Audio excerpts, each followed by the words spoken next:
Hello and welcome to RPG Hangout, the podcast in which we each pick a game and talk about it. I'm your host Leo, joined by my co-host Nathan. What's up? This week we are playing Adventures of Mana and The Legend of Zelda. On to the news, I guess. This week is fairly news light. It's probably a little bit more deep than last week's news, but it is still relatively light. Next week we'll have a lot more news because the Future Games Show is Thursday. So, the day before this goes up. Oh well. So, we'll probably have a much longer news session next week going over the Future Game Show stuff, as well as a few more things that might end up happening throughout that week. Also, later on in the episode, I will do a small update on Strangers in Paradise, because I said I would. But yeah, other than that, I think we're good to go. On to the news. So the first thing that kind of happened was a spiritual successor to Until Dawn was announced, called The Quarry. Oh yeah, I saw the trailer for that. It looks so good. It does look good. I mean, so was the Man of Medan and those games not a spiritual successor to Until Dawn? I wouldn't say a true spiritual successor, because Until Dawn was like very refined and it flowed really good. True. But Man of Medan was just like, the acting was shitty, there was so many glitches, and it was just like so stiff, barely any gameplay at all. Okay. That's so fair. I wouldn't really call it a successor to Until Dawn. Not nearly as long too. So but True. But this one's supposed to be like as long as Until Dawn. Okay. I wonder if it's going to have a similar or maybe even improved structure system as Until Dawn. That'd be kind of cool. Yeah. I still actually need to play Until Dawn myself. Yeah, so do I. Oh well. Maybe it's something that you could stream sometime. I should, huh? You should. I should just stream again. It's been a minute. Yeah. The last time either of us streamed was when you tried to play Twilight Princess and I tried to play Ghost of Tsushima. Yep. Moving on. I guess technically speaking of streaming, popular streaming game Fortnite has recently gotten a new update. It's getting those frequently. It's on Chapter 3 now. Part 2. Wow. And they've removed building. Yeah, because it was kind of fucking OG. You mean OP? Yeah, not OG, OP. Yeah, but it's kind of weird because that was kind of its USP, its unique selling point. It was like Battle Royale, but you could build a tower and snipe from miles away. Yeah, I mean, that was their intention until people learned how to exploit it. Well, yeah, but I think it's mostly because they've added so much random shit to the game that technically building it has become obsolete. Because they've added grappling hooks, they have fucking Doctor Strange in it right now, so a lot of redundancies are kind of coming in to where building has kind of fallen to the wayside. Yeah, I get that. From all reports, it was a good move. Like, people are actually really enjoying it without the towers. So, to each their own. A new Witcher game was announced. It is going to be done in Unreal Engine 5. It was literally just announced. They said they're moving from... Like today announced? Nah, it was announced on Monday. Oh. So, they announced that it's in development. It's going to be on Unreal Engine 5. They're moving to Unreal Engine 5 from whatever engine they were building and doing Cyberpunk 2077 in. Right. But they promised that all future updates of 2077 will be done in the same engine, and it's just kind of like, well, no shit. Unless you're going to port the entire game over to a new engine, you're going to do it in the old engine. Yeah, like, it's already glitchy enough, but, like, you don't want to be driving the streets and have, like, different engine presets. Yeah. And it just look weird. Yeah. But, I'm excited. I enjoy the Witcher games, mostly. I've played a bit of 1, I haven't played 2 yet, and I've played a bit of 3. I'm waiting for the PS5 version of 3 to come out so I can play it on there. Yeah. I haven't played any of them. Oh, they're good. They take a little bit of wrapping your mind around sometimes, but they're pretty good. Godfall is coming to PC and Xbox. That's cool. Godfall's that like 4-person multiplayer looter fighter thing. Yeah. Yeah, they had a weird ass thing, but yeah, no, it's now coming to PC and Xbox. So PlayStation no longer has exclusivity to it, but at the same time, it was kind of a meh game. It was an okay game, from all accounts. Then just today, as we're recording this, Ghostbusters: Spirits Unleashed has been announced. What is that? So that is a Dead by Daylight, Friday the 13th-esque game. But where Ghostbusters? But Ghostbusters. So 4 people are the Ghostbusters, and 1 person is a ghost. Yo, that's dope. Yes. Now, having watched the trailer, it also is like a pseudo-sequel to the most recent movie, Afterlife, because it has Dan Aykroyd's character's bookshop, and it has Ernie Hudson in the fire station. So I think that's kind of cool, but it looks really good. I'll be honest. It sounds like the quintessential kind of Ghostbusters game. I love Ghostbusters, dude. And the last game they made wasn't really that great. Nah, it wasn't. But so this is actually being made by the developers of the Friday the 13th game.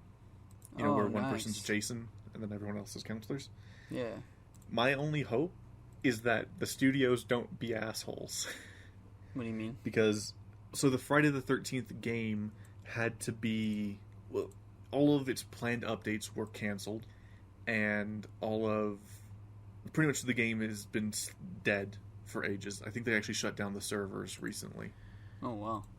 Yeah, but it's not the developer's fault. It's mostly because there was a lawsuit going on at the time between the 2 kind of creators of the original movie as to who had the rights to the franchise and, you know, what could be done with it.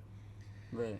That has recently been settled and should potentially lead to more Friday the 13th movies and properties and whatnot, but sadly all of that drama and everything killed that game, and hopefully that doesn't happen with this, and it shouldn't, theoretically. I hope not. But yeah, sometime you should look up a trailer for it. It actually looks really, really fun. In fact, one of the characters that you play as kind of looks like Leslie Jones's character from the 2016 Ghostbusters. Oh, nice. Which I find kind of fun. Then the last 2 bits of news. One doesn't really count because we'll be talking about it next week, and that is the Future Games Show. That happens on Thursday. I'll keep a close eye on it, and I will take as many notes as I can, and then we'll discuss it next week.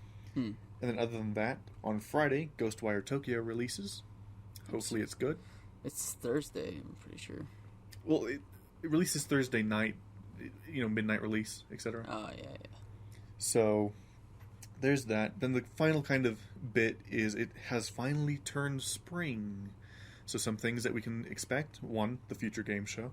2, we, at some point between this next month or even sometime in May, we should hopefully hear something about Final Fantasy 16.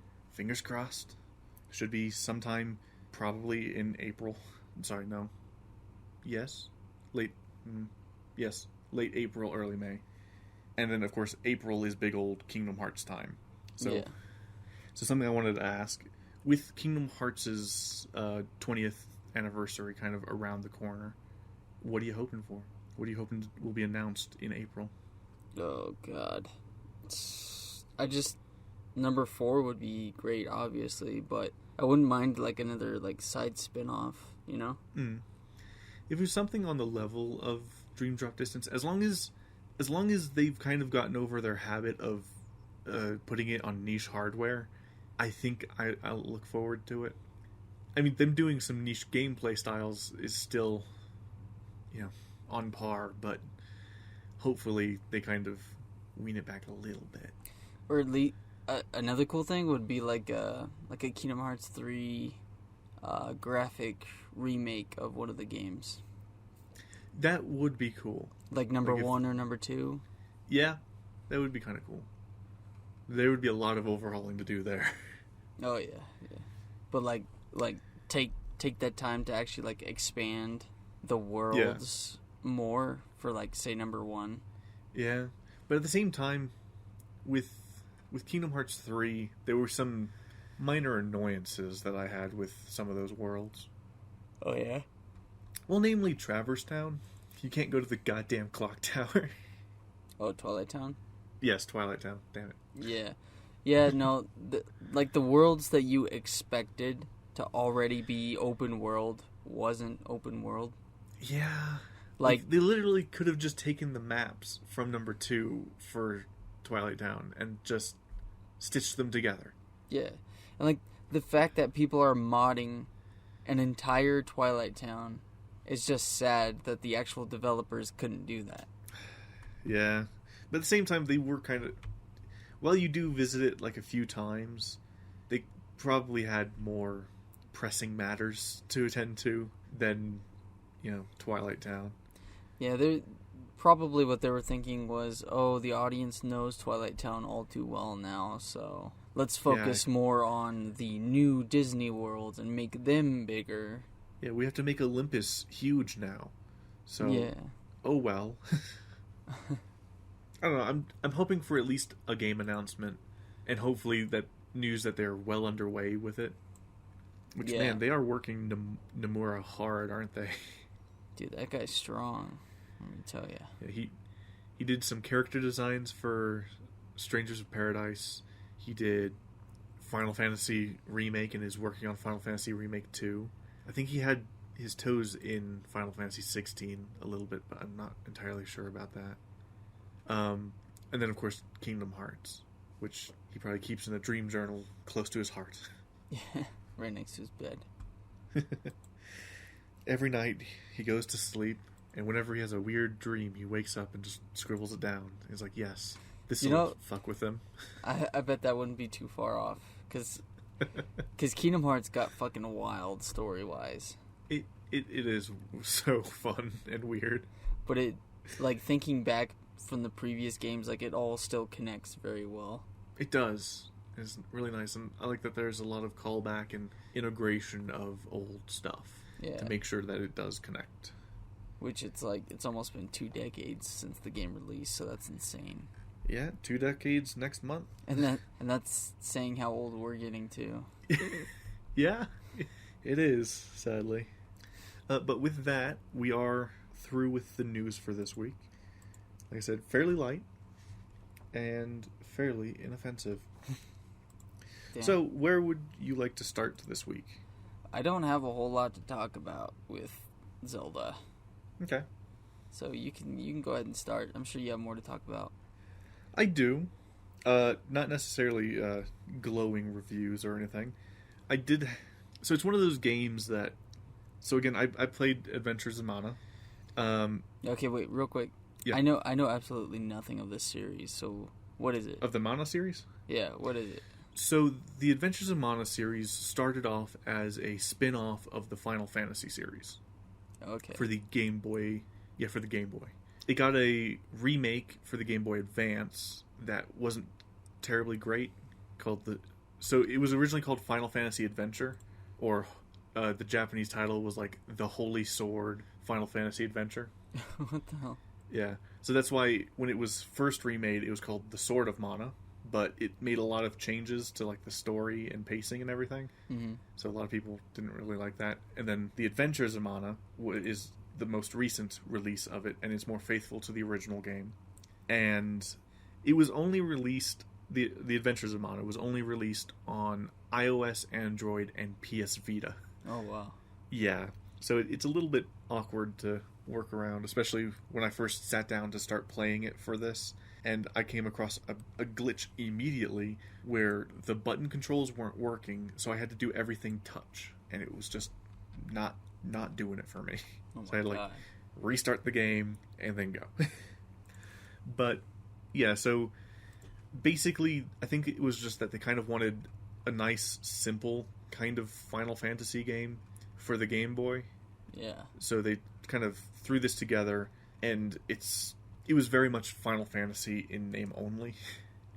Because the gameplay was wildly different, the style was quite different. I mean, there's like references to chocobos and like very tangential links to Final Fantasy, Mm-hmm. but it very much isn't. It's more of a Zelda game, if anything. Oh. Yeah, so it has the top-down perspective. You don't go into like a battle screen. You just kind of swipe at them in the overworld. But overall, it's not too bad. The biggest comparison that I had, or the analogy I had made up, was if you take like the original Final Fantasy and the original Legend of Zelda, and they had a baby, and then that baby didn't aspire to do anything other than what its parents kind of vaguely touched, so it just kind of became mediocre. It thought it knew what it was doing, but it just lost its way. Yeah. It just didn't quite reach the level, or try to do anything really terribly different. Like with Legend of Zelda, especially the first one, and well, really most of them, you're just kind of dropped in and just kind of told, go. In Final Fantasy, it's kind of similar, but the context clues with Final Fantasy are very obvious. Like in Final Fantasy 1, like you're dropped right outside of the city, so you're kind of expected to go up into the city and then go talk to the king. And literally, once you enter the city, you cannot leave until you talk to the king. They will fucking usher you to the castle to talk to the king. So after that, you're given more direction. Like, oh, go in this direction to get to the Chaos Shrine, save my daughter, come back. We'll build a bridge, go north. And then you go north, you find a town, and then from there you're kind of directed, hey, kind of go to the elves, and you find your way over to the elves. So you're given a lot more direction in Final Fantasy. In this game, you're kind of plopped down and told general, maybe landmarks here and there, or just straight up cardinal directions, like go east along the mountains till you hit a cave. Okay. But the story is barely there. In fact, I literally could not get the like Star Wars-esque fucking, title crawl that happens because it zoomed by so fast. Like, I was looking at it, and I even like restarted it once just to see like, was it like something I did? Like, why does it just go by so fast? All I was able to pick up was the mana tree is like at a mountain, and that's all I got. Yeah, and then I experienced the same shit with Zelda. Yeah, then you just kind of are dropped in the story, fighting this like beast. So you just kind of have to grapple with the controls, trying to figure out what the fuck you're supposed to do. And you'll basically the key to a lot of bosses is just kind of strafe around them until they die. Mm-hmm. Then afterwards you escape, and then you're kind of given hints. Like one guy who tells you this before he dies is just like, hey, go find this knight, maybe? And then you also hear someone talking about this maiden that's, the key to the mana tree or whatever. And you're like, okay, so knight and maiden, let's figure this shit out. So you literally just wander around the map until you bump into the maiden, and then with her in tow, you have to find your way to a waterfall, climb the waterfall, and then you'll find the knight whose house is just like on a cliff by a waterfall. Damn. He'll direct you to go to a town, but to get there you have to go along the mountain, and you'll go into a cave, and the cave's blocked, so you need a mattock. And then once you get to the other side, there should be a town somewhere. And that's usually the problem, is that the direction goes all the way up until after you get through a cave, and then they'll just be like, it's somewhere over there. Only eventually will you actually get like direction. Yeah. The game is also a 2-party system. So the party is just 2 people most of the time. It's you. Well, at the very beginning of the game, you name your character, like the main character, and then the maiden. Those are the 2 people that you name at the very beginning, and then you go. The maiden gets kidnapped frequently. Mm-hmm. Like early on, you're going through, and you're just kind of bumbling your way around, and you come across a castle, and you go in, and they're like, "Hey, we welcome travelers and shit. So just kind of go ahead and take a nap if you want, but don't go in this. Don't go to the West Wing. Stop it." Then you go to sleep. She gives you the cure spell, because that's pretty much what her main use was. Is you would just like hit the talk button and she would heal you, and then you would just kind of you go to sleep, and then she gets kidnapped. So to save her, you have to kill some lizards, get a key, go to a peat cellar, get a mirror, reveal that the butler is a werewolf, kill the butler, go through the castle. What the fuck? Yeah, get her, which she's in like a casket in the basement. So you get her, walk back out, and then the Lord of the Manor, a guy named Kent, turns out to be a vampire. You kill him, and then you fuck off. Damn, dude. Yeah, but all of that was so that you could actually get the tools to actually progress through the game. Because going through the peat cellar, you get, I think, an axe. Or I think you buy that. Well, you get a sickle and a flail for sure, which is like the main ways that you get across troublesome terrain and shit. But yeah, it's a little bit rough. I also don't really like how it does party members, because like I said, it's only 2 party members. The main one, or kind of the main one, the maiden, like I said, gets kidnapped. Then you come across a guy that looks like a red mage, like a Final Fantasy red mage. And he does fire spells. But he is so fucking useless that you're just like, the whole point of him being there is that going through the peat cellar, there are monsters that can't be killed by attacking them. They have to be killed by magic. At this point, the only magic spell you have is Cure. So you're just standing around as this guy's fucking running around the room, because that's all the other party member does, is just fucking run around the room. And then every once in a while, they'll just like lightly spit out a spell, or in other characters' cases, do an attack. That's it. So, like, you're standing around hoping that he'll eventually hit the 3 enemies in the room, so that you can maybe get the XP, or, not worry about getting slapped as you're going through the room. Nah, that sounds frustrating. Yeah. There's also, like, the story's fairly weak. It's like a very stereotypical story, boy, safe maiden, old knight. There's literally a character called the Dark Lord. Yeah, it's not exactly something that you go to for like suspense, shock, and horror or anything like that. It's very basic. Yeah. When did it come out exactly? Let's see. The original game, I believe. Let me check. I think it was like 1996. Yeah, I mean at that time, like, games like that were pretty big. Yeah, but the problem. Sorry, 1991. Yeah, but the problem is, like, by that time, you already had a lot of things. You had Final Fantasy, you had Zelda, you had all these. So when you have something that's kind of doing both bad, it kind of falls a little bit flat. And overall, the scores here aren't bad. It's 4.1 out of 5 from Google Play, 4.1 out of 5 from Apple Store, and a 66 Metacritic. So, I mean, that's about what I would rate it. It's just, it's not something that I would actively seek out. Yeah. Like, if I had nothing else, like, say I was on a road trip or something and it was, like, all I had, yeah, I'd play it. It's definitely a game that you can hop into, go running around for a few screens slapping shit, and hope that you eventually get, through to other things. It's also really short. It's only, like, about 10 hours at most. How far you think you got on it? If I'm going by the guide I was looking at, about a fourth of the way through. Oh, the guide's ridiculous, dude. So I was trying to use the guide as little as possible. It was mostly just to get a better direction than just east.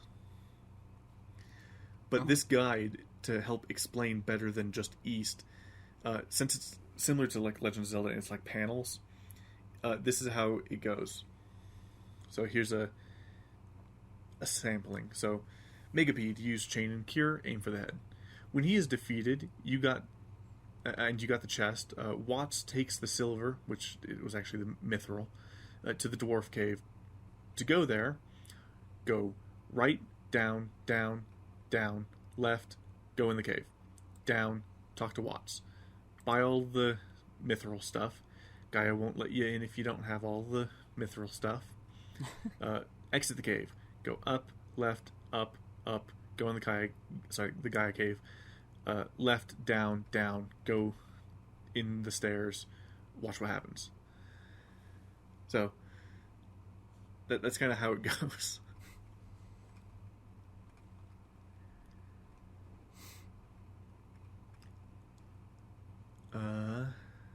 Let's see.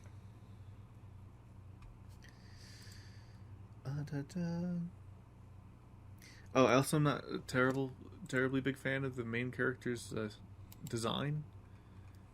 He has like that stereotypical anime hair that looks like he got slapped in the face with a pie. Okay, hold on. Let me look this up. Yeah.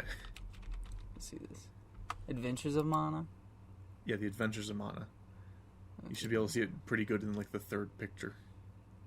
Oh, yeah. Oh, my God. Yeah. It's just stereotypical anime fucking pie to the face kind of hair. Wait, is this really what the game looked like? This is what the one that I was playing looked like. Like the PS Vita one? Yes. That is very cartoony. It is. But it is, an adaptation of the Game Boy Advance, so it makes sense. Yeah. The best thing I could kind of take it as like a proto Link to the Past remake. Mm. Because you'll kind of remember what the Link to the Past remake looks like. Yeah. So, yeah. Other than that, any other questions about the game? So is it turn-based? Did you mention that? I kind of did. I lightly touched on it. So, no. It's very similar to like Legend of Zelda, where you just kind of run around and slap them with your sword until they die. It even has a similar thing to Legend of Zelda, where in like Legend of Zelda, you if you have full health, you have like a special sword beam thing. Yeah. In this, if you just charge up your bar, you have like a sword beam. You have a special attack that tends to happen. Most of which are mostly harmless. Like with the basic sword, it's like a sword beam. With the axe, you just chuck your axe. But with the mithril sword, you do a couple of different things, I think, depending on how charged it is. Like one thing is you just spin endlessly around until everything's dead, and then eventually you stop. And another one is you just kind of bounce from edge to edge of the screen a few times until things die. Okay. Yeah. Overall, I think it's okay. Fairly inoffensive. I probably agree that it's about a 6 to a 7, maybe, out of 10, if I were to grade it that way. And this one's the prequel to Trials of Mana, right? Yeah, so it's the first game in the series, and I can't remember. Let's see, Mana. Video game series. So it goes.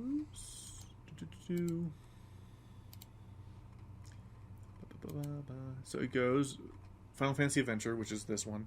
Then it goes Secret of Mana, then Trials of Mana, then Dawn of Mana, and then the spin-offs, which are Legend of Mana, Children of Mana, Friends of Mana, Heroes of Mana, Circle of Mana, Rise of Mana, And then there's some remakes. Jesus, what the hell?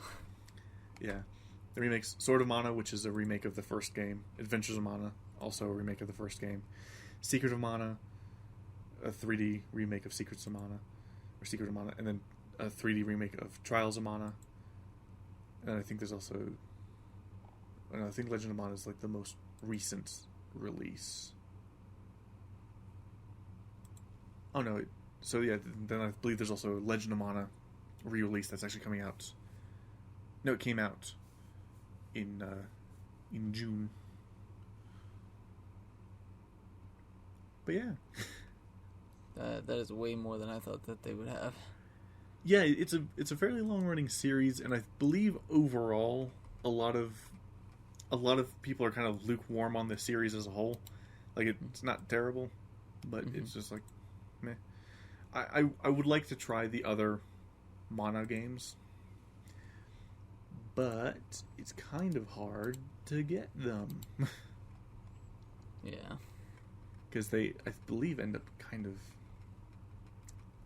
Yeah, like, I can't play Secret of Mana because it's on fucking Switch. So... Of course. Yeah. It was as part of the collection of Mana. A full 3D remake was released in February 2018. Oh, so it actually might be available on PS4, PS Vita, and Microsoft Windows. So I'll have to take a look and see what I can find to see if I can get the second game. Then Trial of Mana. Let's see, that's also on PS4. Dawn of Mana, I don't have any hope of playing yet because that's stuck on the PS2. And then Legend of Mana I could also play. Okay, so I could see about getting them all. It's just they all have very similar titles. Yeah, it really seems hard to keep track of it. Yeah, at least with Final Fantasy, you know where you stand. Final Fantasy 1, good. Final Fantasy 2, good. Yeah, games that don't have like numbered titles, just confusing. Yeah, I mean, unless they have like some other way of like telling you, hey, this is not the first one. This ain't what it seems. I think other than that, that's all I got. I'm interested in the other games. I might take a look at them sometime. Maybe for an episode. Do you plan on playing more of this one? Yeah, bit by bit. I think it's like I said, it's not one that I would go to by default. Yeah. Like, I think in my line of games, because it's not that long, so I'm not too against just like picking it up here and there. But I think I would have to really force myself to kind of play it, you know? Yeah. Like if you were determined enough to play the other ones and understand what's going on. Yeah, like I don't think they're connected. I think similar to Final Fantasy or the Legend of Zelda games, they're not really directly connected. Yeah. So I don't think it entirely matters. The main thing I would like to see is like the evolution of the series, similar to Star Ocean, where the first game's kind of frustrating. I'm very curious to see what happens, like how the game series evolves. Yeah. And whatnot. Yeah, no, I get that. I get the same way with some games. Yeah. Like, I mean, for example, Legend of Zelda. Yeah, which perfect transition since I'm out of my notes for Adventures of Mana. Let's move on to Legend of Zelda. About how far do you think you got through it? Oh god, dude. I spent like 2 hours last night just mindlessly walking around the world, not getting shit done because I never really figured out where to go. Yeah? And then, like, finally I found level 1. I found level 1, the first dungeon, which is like that tree area. Yeah. And after I found that, I was like, oh my god, finally, something's going on. And of course, like, this is, like, original RPGs. Like, this is what RPGs got their roots from, basically. Yeah, I believe It's like Legend of Zelda is like, it is like the granddaddy RPG, at least with actual like graphics. Which makes sense now, though, because like it's a legitimate role playing game. Like, it just throws you in this world, and you just gotta be the character and figure out what you're supposed to do. Yeah, which I'm not very good at. Like, it's fun. I love this game. I love the Zelda series, but my God, it took me forever to reach level 1. And then, and then after I found that, like, I kept dying in the world. It's not even that hard, but some enemies catch me off guard, and it's frustrating. And then it sends you all the way back to the beginning, and then you have to fucking fight your way all the way back to the dungeon. Like, you don't even start at the beginning of the dungeon. You start like the first fucking area. Yeah, I think that's definitely one of the merciful things that Adventures of Mana had, is that it does do an autosave checkpoint system. Yeah. So, like, I'm able to, like, oh, no, I died at this boss. Like, when it first happened, I was like, oh, no. Like, I was like, where's it going to put me? I haven't saved in ages. What's happening? But then I saw it continue. I was like, okay, please, please, please, hit. Oh, thank God. Yeah, exactly. But I found it really fun, just like going around and just fighting enemies and just adventuring through the world. And you can tell, like, certain areas are supposed to be harder than other ones, like Death Mountain, all the way at the top. Yeah. I had troubles in those areas. And, like, there's no story going on at all. Yeah, I believe most of the story was in the manual. Yeah, which is just gather the Triforce, battle the evil, save the princess. Yeah. What more do you need? Yep. And like that's the foundation of RPGs, most RPGs these days. Like for example, the Monastery, like Adventures of Mana, like you got the girl, you got the adventure, you got the hero. Yeah. The only thing that, like, it didn't take from either was the collect the shit idea. Like, Legend of Zelda has, collect the Triforce. Yeah. Final Fantasy 1 has light the crystals. So, like, Adventures in Mana, it doesn't have that. It doesn't have, like, the kind of overarching goal. It's just kind of bumble your way from story point to story point. Yeah. Which in turn is, like, really shitty because you want to start a game, like, having some sort of, like, inspiration to move forward. Yeah. Which, I mean, I guess in The Legend of Zelda, it doesn't really tell you you're searching for the Triforce. Yeah. You just kind of find a sword an old man gives you, and then, like I said, like, it took me 2 hours to find level 1. And after I got to the dungeon, like, I finally decided to look up a guide because I wanted to actually make some good progress in the game for once. That's what I find with a lot of old games. Like, if you need to, it's fine to look up a guide.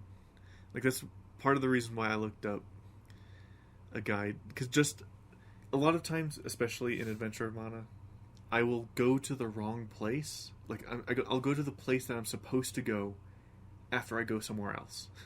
Yeah. Like, in Adventure of Mana, I went to the Dwarf Cave before I went to the Mithril Cave. Whoops. Or I went to the Peat Cellar before I even had the key to the Peat Cellar, or the idea that it was a peat cellar. Yeah, and then, like, for items in Legend of Zelda, like, you can find any of the items, like, at any point. So, like, there's actually a way that you can get all of, like the bombs and, the upgraded shit before level 1, which I thought was really cool. Of course, I couldn't find them, but I like that they give you that like the option, like you're actually like in this world doing what you want, and you have these options to get these items if you so please before you do anything. Yeah. Which is like a really cool RPG aspect, I think. Yeah. It's nice. But yeah, like seeing how, like playing the newer Zelda games and then going back to this one for this episode is like, it changed so much. Like Breath of the Wild is insane compared. Yeah. Yeah, that is definitely a comparison to be made. And now we're about to have Breath of the Wild 2. Yeah. It's so crazy. Like, that, I believe, counts as the third direct sequel, I think. Technically. To Breath of the Wild? No.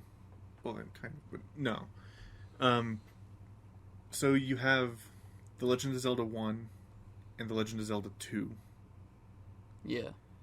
Those are directly connected. Then you have Ocarina of Time. Oh, yeah, no, I Majora's see what you Mask. mean. I see what you mean. Yeah. And, like, Wind Waker is connected to Phantom Hourglass.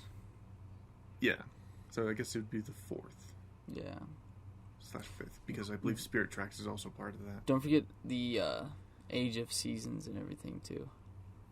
Oh, yeah, the Oracle and Age of Seasons. Yeah, which I think is connected to Minish Cap, but I'm not too sure. Yeah. Maybe. I'm not sure. I do know that Oracle and Age, I don't think technically count, because I believe that was when they were trying to do a Pokemon thing. No, I actually think those games were connected to A Link to the Past. I don't know. I think on the timeline, those flip around all the time. Yeah. I mean, I have the book that actually describes the timeline, but... Yeah. Then, but, you know, never mind. But I know, I like... said a stupid thing. I know, like, the overall origin is Skyward Sword. Yes, that's the main thing. Which I want to talk about on one of these episodes. Absolutely. I'm gonna like space these out because they're long. Oh yeah, no. They're long games, and I want to have more time to play them. Yeah, that's... Because I did not get a lot of time to play this one, unfortunately. Well, of course, last week we didn't really decide what your game was going to be at the time. And it literally only came to me, like, the next day or the day after that. Yeah. Where I was like, oh, yeah, you this is very similar to that, so go, maybe this? Do you have access to it? Well, and, like, the other thing is, like, once you suggested The Legend of Zelda, I still wasn't fully set on it, though. Like, I was, like, still looking around for another game I might want to do. Because I knew that this game was gonna... Like, I have never really stepped foot into it before, so it would take me a while. Which it did. Yeah, I've only ever stepped foot into it, like, a couple of times, because I have it as part of the GameCube, like, it's like the Master Collection or whatever. Oh, yeah, I know what you're talking about. It's the collection. It has Ocarina of Time, Majora's Mask, Legend of Zelda 1, Legend of Zelda 2, and then a demo for Wind Waker. Yeah. Oh. But yeah. Wind Waker is one that I'm gonna have so much fun doing. Oh yeah. You'll be having a ball. But just my overall like opinion of it though is like I love the aspect of this, like the original Legend of Zelda, where like it just throws you into this world. You have like some rough idea what you're doing, but it's all like your choices. Like you are role playing this character. Yeah, it is one of those nice kind of seeing where a series originates kind of thing. And of course, like the style of it is like so cool and retro, and yeah, playing it now in like 2022 is pretty fun. Yeah. I would really like to actually like play it on an actual NES. That would be nice. I think the closest I can get is on the GameCube, sadly. Yeah. NESs are so expensive. They're so expensive. And like not the mini ones, but the actual ones. And then getting a copy of Legend of Zelda, ugh, you'd have to sell your left arm. And then you'd have to get like a CRTV for it to actually look decent. Well, that I'm fine with. I have a CRT to fuck around with. Yeah.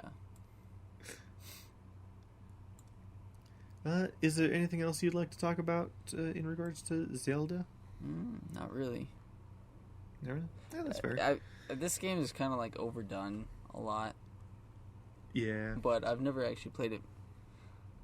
I mean, I do want to like beat it, so I'm gonna like over time step into it. Actually like continue with the guide, and because I think it would be cool to say that I actually beat the original Zelda.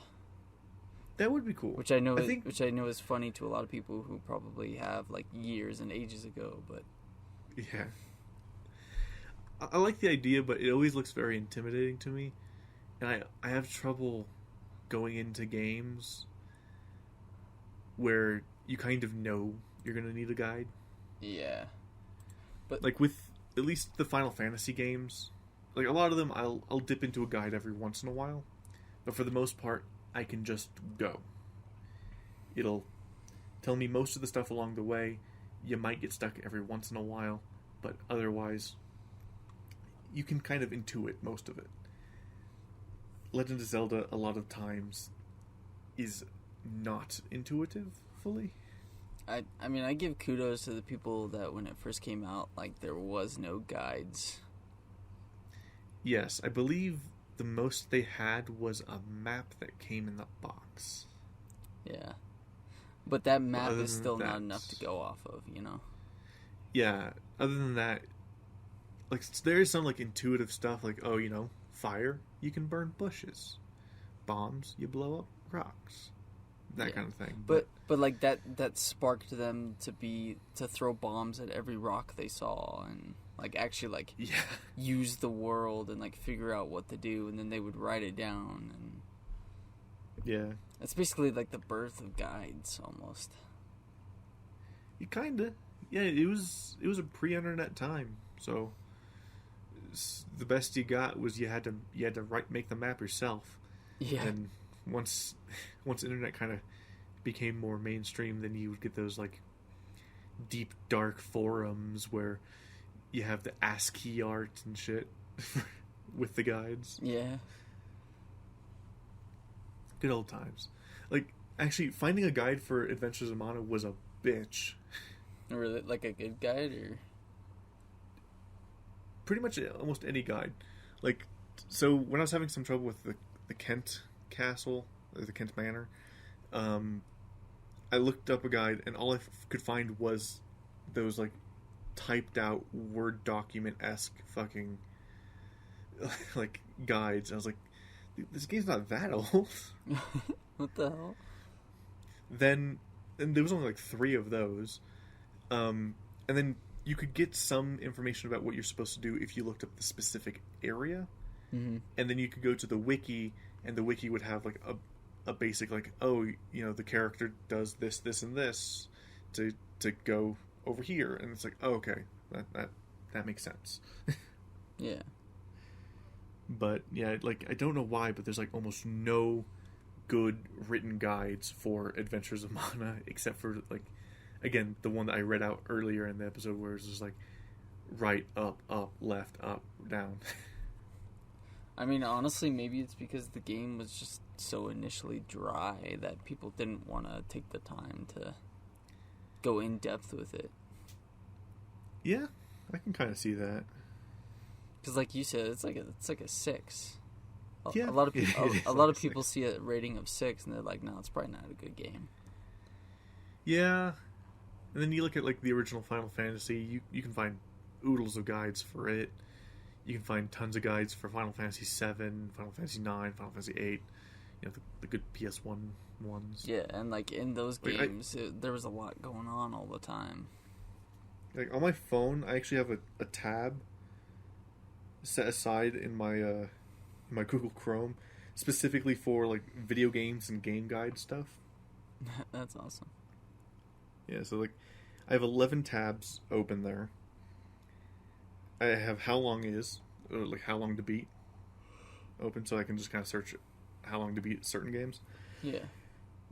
Then I have Chrono Trigger, Final Fantasy. Which one is this? Final Fantasy 9. Final Fantasy 7, Final Fantasy 8. I think Final Fantasy 1's in here. And then some like minor stuff for specific bits. But for the most part, again, those games are fairly intuitive. It's just I like to have them open to see how far I have to get through the game, and also like things I need to do. And I think I still technically have yet to actually beat a fucking Final Fantasy game. Damn. Not even 15? I technically have not beaten 15. I mean, technically I beat Final Fantasy 7 Remake, but that's still not really a full game. True. I mean, you're pretty close with 9, right? Yeah, I have like a disc and a half. Maybe you should try that one first, because you're pretty close. I'm pretty close. I'm chugging my way through, bit by bit. I'm also like right at the end of Final Fantasy X as well. I keep getting stuck on that one. Yeah, it's so hard, like towards the end of the game. Yeah, and then I'm near the end of the first disc of Final Fantasy VII. I'm nowhere near the end of Final Fantasy VIII. I'm like very beginning of that. I haven't even played it. Yeah, Final Fantasy 1, I've gotten close a couple of times, but I keep having to restart it. That's fair. Final Fantasy 2 I haven't touched. Final Fantasy 3 I haven't touched. Final Fantasy 4 I've played a bit. Final Fantasy 5 I've played a bit, and I enjoy. Final Fantasy 6 I haven't really touched. 12 I'm decently far in. I beat the boss that I was stuck on, so I'm happy about that.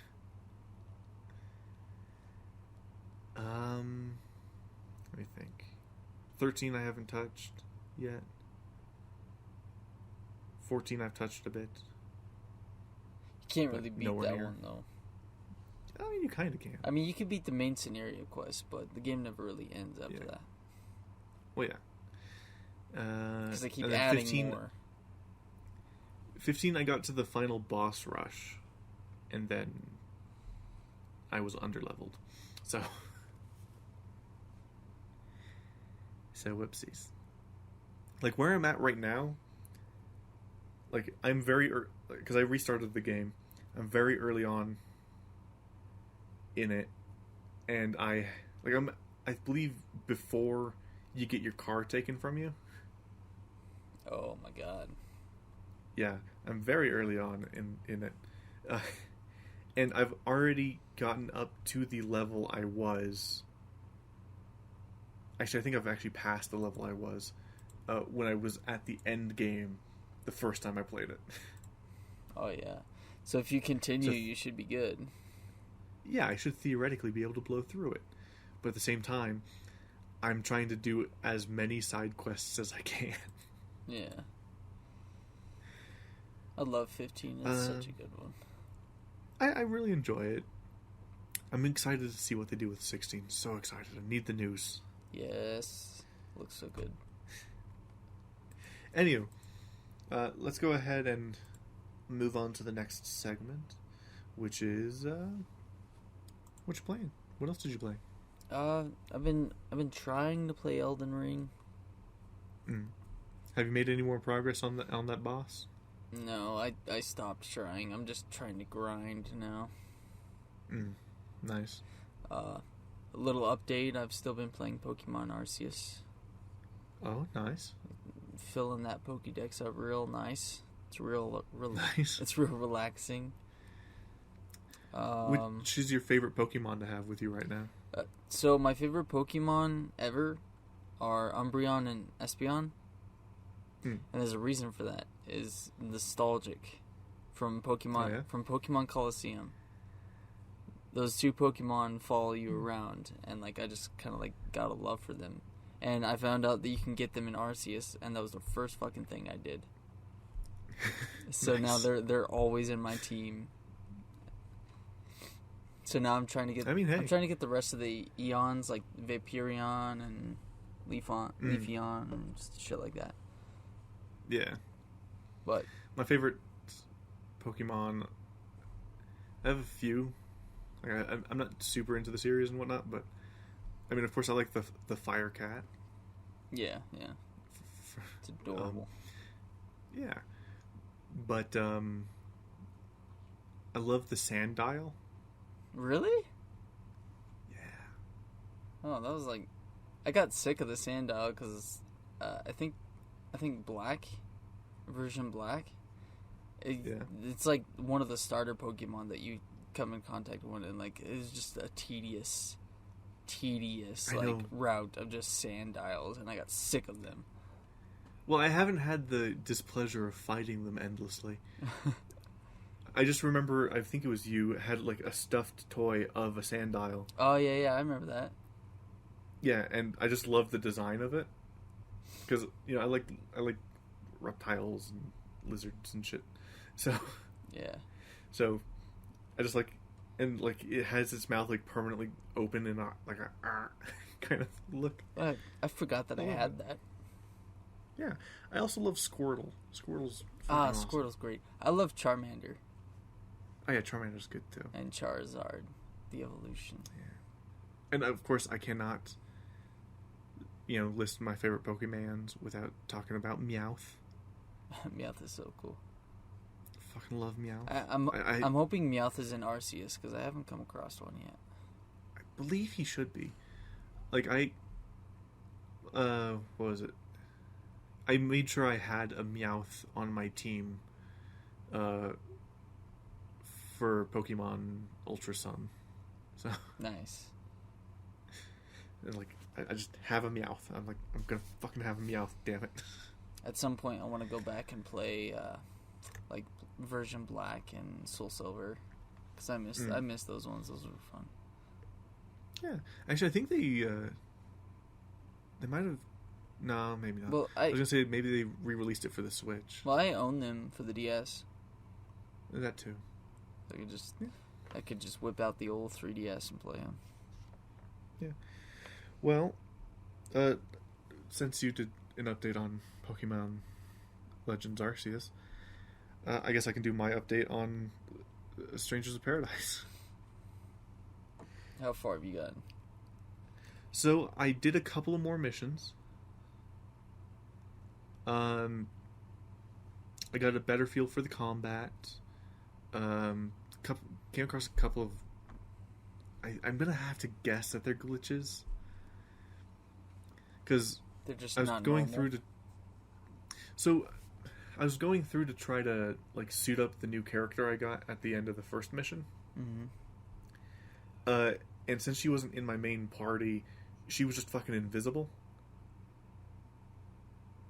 So I couldn't, because you're only allowed to have 2 additional party members, which I think is a little bit silly, seeing as I think there's like a maximum of 5 playable characters. Yeah, what the fuck? So it's a little bit odd, but I also understand because they wanted to, I think, make it simpler for multiplayer because your 2 party members can be occupied by people. And they also, it's supposed to be a Souls-like, so it's supposed to be hard. So having 5 people running through some narrow hallways would be a little bit claustrophobic. Yeah. But at the same time, it's just like, come on, it's like 1 extra person. It's just, But for some reason in the menus, she was invisible. I didn't know why. So I put her in my party. She became visible. I was like, cool. Then Ash became invisible, but then eventually became visible again. No clue why. What the hell? Fucking. So I can only assume it was a bug. And the you get a shit ton of armor all the goddamn time. But a lot of the times it only fits on you. So like you'll have like 30 pairs of pants, but you can't put it on any of your other characters because they're not the right class or whatever to wear the fucking pants. So I had a very awkward moment. Well, yeah, no, seriously, like I had a very awkward moment where I was dressing up Neon, like in as optimal clothing as I could. And you get so much like upgrades constantly that you'll be constantly switching out your fucking armor. But for some reason, none of the like 30 pairs of pants I had she could wear. So she was running around without pants. So she had like this big hoodie thing that kind of had like a flare out almost undershirt like thing and no pants. I was like, God damn it. It doesn't help that like the main thing that she like starts with is like a sailor fucking outfit. Oh god. Like stereotypical middle school fucking girl fucking words. That is kind of uniform. Strange. That's the words. Yeah. Strange is a paradise. Yeah, but the thing is, she's not the only one that had trouble finding pants. Fucking Jed, for the longest time, I couldn't get a pair of pants for the goddamn guy because none would fit on him. Damn. Yeah, it was a pain. It was a little bit of a pain. And then switching through weapon classes is a little bit tedious. Like, you kind of feel like you need to, especially if you want to unlock the further down weapon classes. Mm-hmm. So, like, if you want to have a warrior, you need to have a marauder max leveled up to the warrior thing, and you have to have the great sword or swordsman leveled up to the warrior thing. So you spend a lot of time just running around with an extra lower leveled thing, trying to level up. Yeah. And the more I progressed, the more I definitely felt like it was supposed to be a bigger game. Because a lot of the quote-unquote missions are just cutscenes. So the mission directly after you finish the first one is just the cutscene that in the original game would have been the king saying, "Thank you, I will now build the bridge for you." Instead it's just, "Cool, you got a new person. Go north. Find a city." Because he was like, "Sweet, now you fit the prophecy enough. Here we go. Here's the prophecy. Have fun." What the hell? Yeah. And then the next mission after that is just a cutscene of them crossing the bridge and then recreating the intro to the first Final Fantasy game.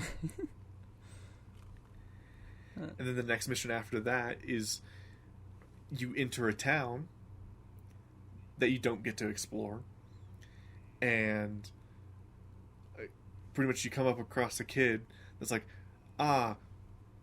fuck you, you guys killed my dad. And then this is like, what? He's like, the king sent off the guy to fucking fight chaos and he died. It's like, that's not our fault. Chaos is the ultimate bad guy. It's fine. Then the kid's just like, okay, mayor's dead as well. We're ruled by pirates now. What the hell? What is going on? What is going on in that game? It's because they're trying to expand, but at the same time compact the original game. So weird. Yeah, but because in the original game, literally, you just explore that town, and then you just come across a fucking group of pirates in an alleyway, beat the shit out of them. They're like, "Sorry, take our ship. We'll be good." Like, that's how it is in the original game. But in this, he's like, this town's now ruled by pirates. They're in the cave that way. And then it, like, cuts. And then when it comes back, I guess now we're going into the cave. We explore a cave. It's a very pretty cave, but it's just a cave. Nothing special. Yeah. Then you beat the pirate guy, and he's like, "Okay, you have thwarted me. Now go to the Dark Elves." from there, good luck. So you go to the Dark Elf place. And, like, so in the original game, the pirates just give you their ship, and you just take it whenever you want and wherever you want. Yeah. In this, he, like, personally takes you there to the fucking door of the place, and then says, well, good luck. Adios. And then leaves. Like, he literally says, like, yeah, so just, like, go talk to the guy. He should be able to help you with the crystals, maybe. Good luck getting to him. And then fucks off. That's silly. But yeah, it just feels like a lot of these things would have been more naturally integrated as you explored, or like would have automatically triggered after a mission, but instead for some reason they've decided to like break it up so much. Like, it could have very easily, like, you go through the first mission, you're done, cutscene, select the next mission. Mm-hmm. Go. Yeah. But no, they decided to make the fucking cutscenes missions that don't give you XP or anything. So they're very pointless. But overall, that's kind of all. I had a bit where I kind of lost a decent chunk of progress, and I was just like, so I put it down for the rest of the day. You just kind of lost it. Yeah. I mean, it's fun. It's a nice, like, thing to kind of go through. It's very satisfying. A lot of times you'll just accidentally fucking run into a stupidly strong enemy. In fact, that's part of the reason I set it down. Because, so when I was exploring the pirate caves, for example, Mm-hmm. I was kind of exploring. I was like, oh, cool. Like, so behind these crates is like a whole other path. So I go follow that path, and I take a right, go up a different path, and then I walk into a room and almost like smash my face straight into a fucking tonberry. And I was like, oh shit! Oh and, god! Like, ran my way back out to more tactfully take care of it. Yeah. So I did, and got lucky. Next level, I'm just exploring, and once again, smash my face into a fucking tonberry. This time, the tonberry wasn't so forgiving, and hits me with a spell that just drained my health immediately and sent me back super far. I was like, nice. I'm good for the day. But yeah, other than that, what else I've been playing? I just today installed GTA 5 on the PS5 version. Nice. Yeah. It has a main menu now, which is cool. Does it really? Yeah. So, like, you boot it up, then you have the option to go online or story. Oh, cool. Yeah. I was able to transfer my online over. I was not able to transfer my story over, so I had to start from scratch again. I only realized after I had deleted my PS4 version of it, and I was downloading the PS5 version, I was like, damn it, I forgot to upload my fucking story progress. Shit. Ouch. Yeah, but what was even more confusing, so I hopped into the online, and I was so confused. Because I was underground. Mm-hmm. I was like, where the fuck am I? And it was a bunker I bought, but I hadn't actually gone to. So for some reason, it spawned me in the bunker. Huh. And I had a hell of a time figuring out where I was, how to get out.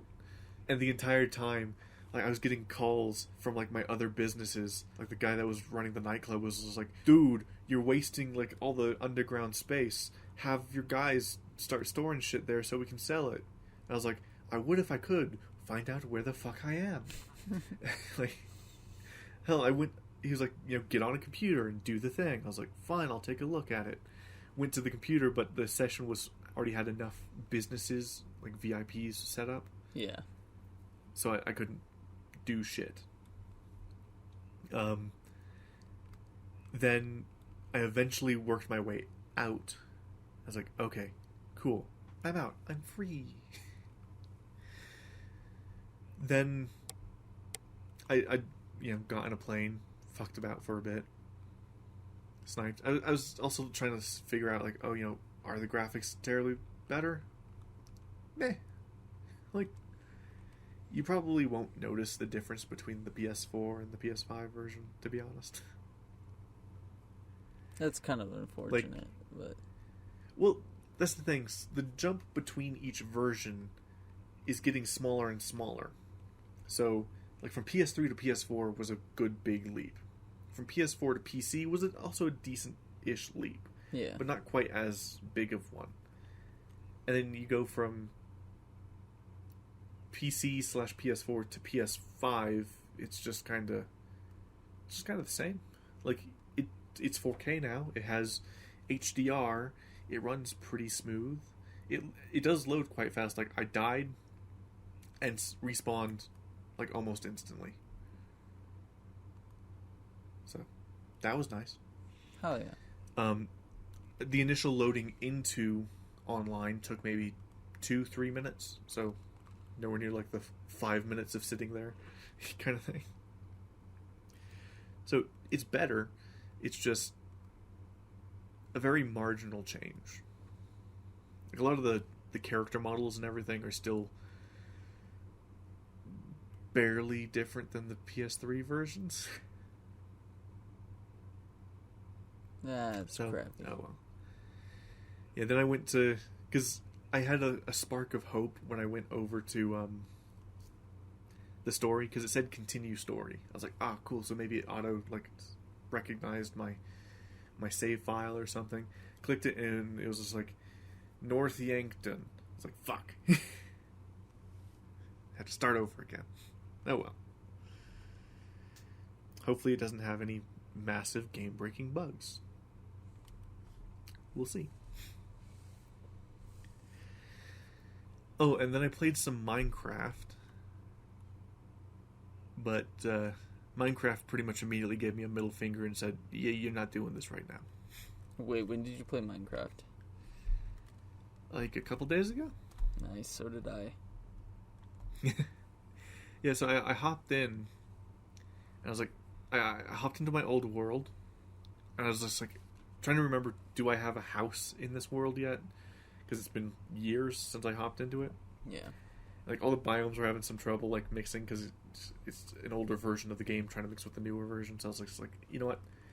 I'm going to delete it, start again. And I was like, I'm going to do large biomes, because I want to see the, like, these new biomes, but big. Fucking load in, it plopped me in the middle of the fucking ocean.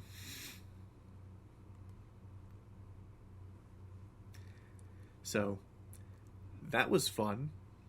And I was like, you know what? This could be fun. This could be like a unique kind of situation that I can try to get myself out of. Of course, with it being bigger biomes, that means the ocean's bigger, so there's that. Yeah, harder to get through. So, yeah. But, luckily nearby was a sunken ship. Ooh. So I went, looted the sunken ship. I started collecting some wood, made like a little platform. And I was weighing up, because I had the materials to technically survive kind of like a skyblock situation. Just like above the ocean. Mm-hmm. But then I was sitting there, I was like, maybe I should just, I harvest some of that boat, make a boat, and I try to find land. And of course, at the back of my mind, there was a small problem just kind of itching there. It was just like, but if you die before you can set up a base, you will be splashed back in the middle of the fucking ocean. But I was like, it's fine. So I built the boat, and I went along. Boy, did I come across so many temples, and I got fucking mining fatigue cursed by one of the, like, floaty, like, the ones that look like a pufferfish. Mm-hmm.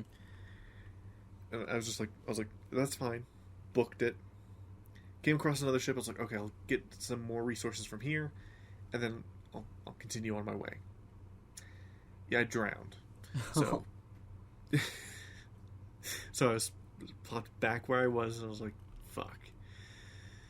I'm not getting any of that stuff back. I'm not getting anything. So I was just like, screw it. If I'm going to do it again, I'm just going to completely restart.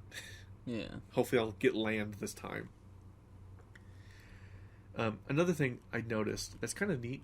I don't know when they're doing it or anything, but depending on the version you like, if you have a version of Minecraft, you're going to get the other version for free. Really? Yeah, so if you have the Java version of Minecraft on PC, you will get the Bedrock version for free. If you have the Bedrock or Windows version on PC, you'll get the Java version for free. I wish I knew that before I bought both of them. I mean, they said that it doesn't entirely matter. Because, like, if you have them both, you have them both. Yeah. In fact, they also have, like, a bundle option that's coming soon. But the whole idea is that they're going to make the PC version, like, if you make a purchase of a PC version, you'll get both versions. So that's nice. Well, I'm going for a while now. Yeah, I was actually about to move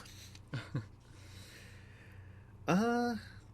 So let's see. I've done the update. I've done the games. I guess all that's left is to wrap up, actually. So, next week is going to be an interesting one. At least from my end. Because next week starts, for me, a 2-week, two-parter thing in which I will be doing Chrono Trigger and Chrono Cross in preparation and celebration of the upcoming Chrono Cross remaster that's coming out. Ooh. Yes. There's a reason I planned this. Because literally, the day we record the Chrono Cross episode is the day that the new Chrono Cross comes out. Oh, okay. So, I'm trying to get that SEO, the relevant clicks, but at the same time I ended up sacrificing Lego Star Wars, but that gives me more time to play it no matter the situation that happens. So that's a bonus, if anything. Yeah. But yeah, so I will be playing Chrono Trigger. And I will be playing Fairy Fencer. Yes. I intend to, big asterisk, because I do not know the situation that will be coming up in the next week or so, but currently, I wholly intend to try and stream all of Chrono Trigger on my Twitch. It will be the PS1 version on a PS1, and then when I'm done with that, I will be moving on to Chrono Cross and try to stream all of that before the Chrono Cross episode and Chrono Cross's release. It's quite a leap. Yes, it's like I actually have the like how long things up, just so I can kind of do my math thing. Just try to figure out, like, okay, so if I spend a couple of days doing this, I can do that. Like, technically, I'll have to do at least, like, 4 to 6 hours a day of streaming if I were to do it for only 4 days. So we'll see. Damn. Yeah. Chrono Cross is worse, because so Chrono Trigger, you're looking at anywhere from 27 hours to 36, give or take. While Chrono Cross, you're looking at about 37 to 43 or 65-ish. It's long. It's also a multi-disc game, so that's going to be a bitch to do. Yeah. But yeah, like I'm looking forward to it. Like, I was sitting there wondering, because my whole idea was like, I'm going to use my PS1, I'm going to play Chrono Trigger, and I'm going to play Chrono Cross. Hype. Then an idea popped into my head. I was like, I need to stream more. I also need to justify some of the purchases I've made over the past year or so. Yeah, really. So, So I'm going to stream all of Chrono Trigger using my PS1 through my Elgato so that I can use everything that I have accumulated. I also think it would just be kind of fun to try my best to, like, in a week, stream all of a game. I'd say go for it. Same thing with... It's worth a shot. Yeah, I wholly intend to. The only thing that might get in the way is if I get a job. Because right now, that's the only thing that's up in the air, is whether or not I'm getting that. If I do, depending on when I start, could immediately kill that idea. If I don't, which, to be honest, sadly, might be likely. We'll see. I'm just bad at interviews. Then I will. So the likelihood is I will, but if by some happenstance I actually get the job, then I probably won't, sadly. But I will probably do like a stream or two of it. There's a lot of probablys in there. There is. It's very up in the air. It's very questionable as to whether or not it'll happen. But regardless, the game I'm playing next week is Chrono Trigger. The game Nathan's playing is Fairy Fencer, right? Yeah. Are you planning on streaming any Fairy Fencer? If I had it for PC, I would, but I currently can't really stream my Switch, so. Oh, you have it on your Switch? Yeah, I do. Technically, I have it on PS3 as well, but I'm not about to hook that up. Yeah, fair enough. So why can't you stream on your Switch? Just the way I have my monitor set up and everything, it'd be really hard to. Yeah, fair enough. Alright. But that should be the episode. Thank you guys so much for joining us. If you enjoyed this episode, feel free to rate us however you will on whatever thing you're listening on. I guess not Acast, because one, our ratings say that no one that listens to a podcast really uses anything Acast, and Acast is shutting down its podcast listening app to the rage and fury of mostly me, because I guess from the sounds of it, I'm one of the only people that fucking used the damn thing. Jesus. Yeah, they were like, oh, we're shutting it down because not a lot of people use it, and so that we can focus on, the making side of podcasts. I was like, cool, but at the same time, their making side of the podcast is also heavily reliant on their podcast platform, their listening platform. Mm-hmm. Most of the statistics, it's just yeah, we can't tell you the listen length, how long people have listened, because no one's listened to it on Acast. You also have no followers on Acast, etc. I'm just okay. But we do seem to have quite a nice variety of listeners around the world, actually, which is really cool. If you would like to write us, feel free to write us at officialrpghangout@gmail.com. If you would like to suggest, say, an RPG Nathan can play, or maybe me, who knows. I got a decent list, but Nathan needs some stuff. Yes. Give him some really niche shit to play.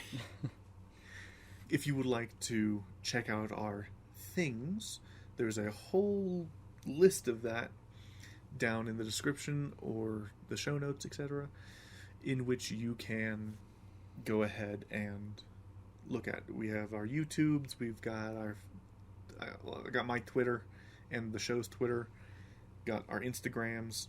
Go ahead, have a ball. That's kind of the main place to look if you want kind of an update as to when the episode's up. Also, sadly, I kind of fucked up the tweets this past week. I was trying something, it didn't work. Oh well. You tried. I was trying. I actually responded to my tweet saying, "Oh well, worth a shot," because I was trying to put the embedded player in the tweet. Didn't work. Uh-huh. Oh well. That way people could just listen to it from Twitter. But it didn't work, so I had to send out extra tweets to like have better like links to the audio version of the podcast.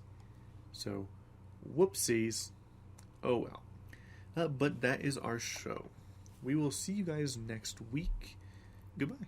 Adios.